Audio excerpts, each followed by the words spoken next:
మిట్ట మధ్యాహ్నం వేళ. నడినెత్తిన సూర్యుడు చంద్ర నిప్పులు కురిపిస్తున్న వేళ.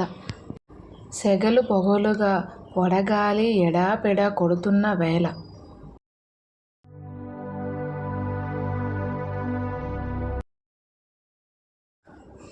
దేవాలయం గోపురాలలోని రామచిలుకలు పావురాళ్ళు గూళ్ళలో నుంచి తల బయట పెట్టలేని వేళ. అలనాడు రాజా వాసిరెడ్డి వెంకటాద్రి నాయుడు ఎత్తైన ధ్వజస్తంభాలకు శిఖరాలకు రాగి రేకులు చుట్టిపించి ఆ రేకుల మీద బంగారు పూత పోయించగా ఆ బంగారం ఎవ్వరూ చూడని సమయాన ధగధగ మెరుస్తున్న వేళ. పెద్ద గుడి ఆవరణం అంతా పట్టపగలే అర్ధరాత్రిలా పరమ నిశ్శబ్దంగా ఉన్న వేళ. పంచాయతీ బోర్డులో పనిచేసే జానకి రామయ్య మొలల వ్యాధితో బాధపడుతూ చుర్రుమనే ఎండని లెక్క చెయ్యకుండా చెంబట్టుకొని పరుగెత్తుతున్నాడు.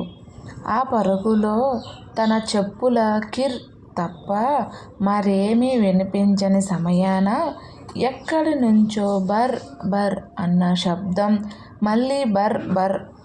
జానకి రామయ్య పరుగు ఆగిపోయింది. ఇంకా బర్ బర్ బర్ బర్. తలెత్తి పైకి చూశాడు. చేతినున్న చెంబు ఠంగున కింద పడిపోయింది. ఓ నల్లటి జీబు తలవాడు ధ్వజస్తంభాన్ని పూదిన బంగారు మీద మెరుగు కాగితాన్ని రుద్దుతున్నాడు. బర్ బర్ బర్. గుండె ఆగినంత పనయింది జానకి రామయ్యకి. రేయ్ అని కేక వెయ్యబోతే గొంతు అర్చుకుపోయి మాటలు రాలేదు. కింద పడిన చెంబు సంగతి మర్చిపోయి ఒక్క పరుగున పూజారి వీధిలోకొచ్చి పడ్డాడు. గు గు గుళ్ళో దొంగ ధ్వజస్తంభానికి మెరుగు కాగితం రుద్దుతున్నాడు ఒగర్చుకుంటూ చెప్పాడు. జనమంతా ఇళ్ళలో నుంచి వచ్చారు. పూజార్లు పాలేళ్ళు చిన్నలు పెద్దలతో కర్రలు బడతలు చేతబట్టారు. పల్లపు వీధికి కౌరెళ్ళింది.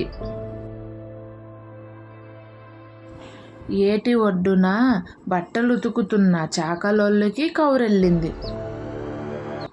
రేవులో పడవలు లాంచీలు ఆగిపోయాయి. ఆ జనమంతా పరిగెత్తుకొచ్చారు.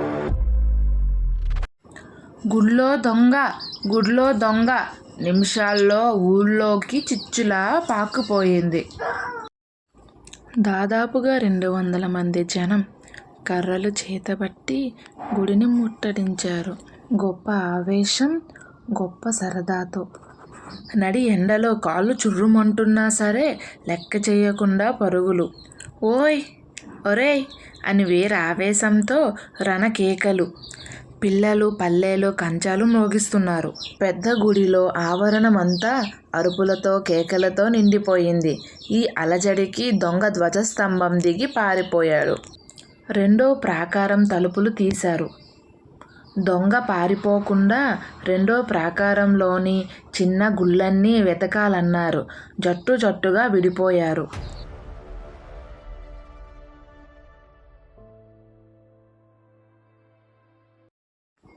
రెండు ముఖద్వారాల దగ్గర 2 జట్లు. కృష్ణ వైపు ప్రహరీ గోడ దూకి పారిపోకుండా అక్కడ ఒక జట్టు. పున్నాగ చెట్టు దగ్గర ఇంకో జట్టు. మారేడు చెట్టుపై మరో జట్టు.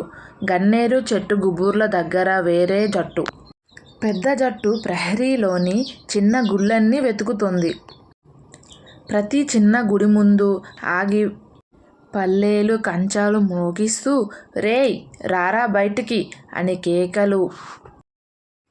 గుడి లోపలికెళ్ళొచ్చి చూసి కాలభైరవుడి గుడిలో లేడు, కుమారస్వామి గుడిలో లేడు, చండేశ్వర స్వామి గుడిలో లేడు అని అరుస్తూ ఎప్పటికప్పుడు వార్తలందించారు.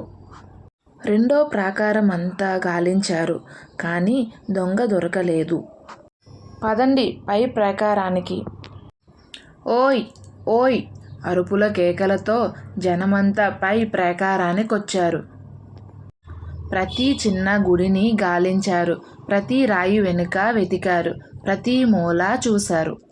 ప్రతి గుబురు కదలేశారు. ఎట్టకేలకు వినాయకుడి గుడిలో విగ్రహం చాటున దాక్కున్న దొంగని పట్టారు. పట్టడంతోటే నల్లగా చింతముద్దులా ఉన్న దొంగని జుట్టు పట్టుకుని బయటికి లాగి చెల్ చెల్మని చెంప పగలగొట్టారు. పెడీ పెడీమని తన్నారు. నారలు విరగదీశారు. వెన్ను విరిగేటట్టు కుమ్మారు. మెట్లు మీది నుంచి జరజర ఈడ్చుకొచ్చి జమ్మి చెట్టుకి మోకాళ్ళతో కట్టేశారు. ఊరంతా కదిలొచ్చింది దొంగని చూడటానికి. ఆడవాళ్ళు పిల్లల్ని చెంకనేసుకొని పరిగెత్తుకొచ్చారు. ఎలుగుబంటిలా ఉన్నాడు దొంగ, పందికొక్కులా ఉన్నాడు దొంగ. దొంగ ఒక్క పలుకు లేదు, ఒక్క మాట లేదు. వాళ్ళంతా గీరుకుపోయి నెత్తురొచ్చేటట్లు కొడుతుంటే కళ్ళప్పగించి చూస్తున్నాడు. వచ్చిన ప్రతివాడు దొంగని కొడుతున్నాడు. చిన్న పిల్లలు సైతం సరదాకి వెళ్ళి తన్ని వస్తున్నారు. తిట్టని ఆడది లేదు, ఉమ్మెయ్యని మనిషి లేడు. ఊరి పెద్దలొచ్చారు. బోసయ్య, రామయ్య, ఆవదాన్లు మొదలైన వారు. గుళ్ళో దొంగతనం చేస్తావంట్రా అంటూ చెల్ చెల్మని కొడుతూ తిట్టాడు బోసయ్య. దేవుడి సొమ్ము తింటే కుక్కవై పుడతావురా అంటూ ఆవదాన్లగారు ముఖం మీద గుద్దారు. దొంగ భల్లున నెత్తురు కక్కాడు. చస్తాడు నాయాల అంటూ రామయ్య కర్రతో దొంగ మొనికాల మీద కొట్టాడు. దేవుడికి ప్రతివాడు తన చేత్తో ఓ మారేడు దళం వేసినట్లు అక్కడికి వచ్చిన ప్రతివాడు దొంగని ఓ దెబ్బ పీకారు. నల్లటి జీబుతల దొంగ శరీరమంతా దెబ్బలు తగిలి అక్కడికక్కడ నెత్తురు కారుతుంది. గాజు బుడ్డిల్లాంటి కళ్ళు మూసుకుపోతున్నాయి. పోలీసోళ్ళు కేసేద్దామా వీణ్ణి అన్నారెవరో. రాత్రల్లా కట్టేసి కీలరగదీసి పంపేస్తే సరి. మా పాలేళ్ళుని కాపలా పెడతాలే అన్నాడు ఊరి పెద్ద బోషయ్య.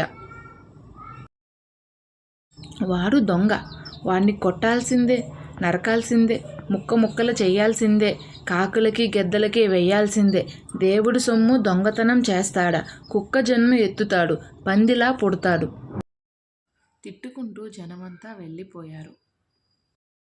అర్ధరాత్రి దాటాక బోషయ్య స్వయంగా దొంగకి కట్లు విప్పి, తెలివితేటలక్కర్లే అంటూ 5-10 రూపాయలు నోట్లు చేతిలో పెట్టి, శివరాత్రి వెళ్ళిన తర్వాత కనబడు అని అన్నాడు.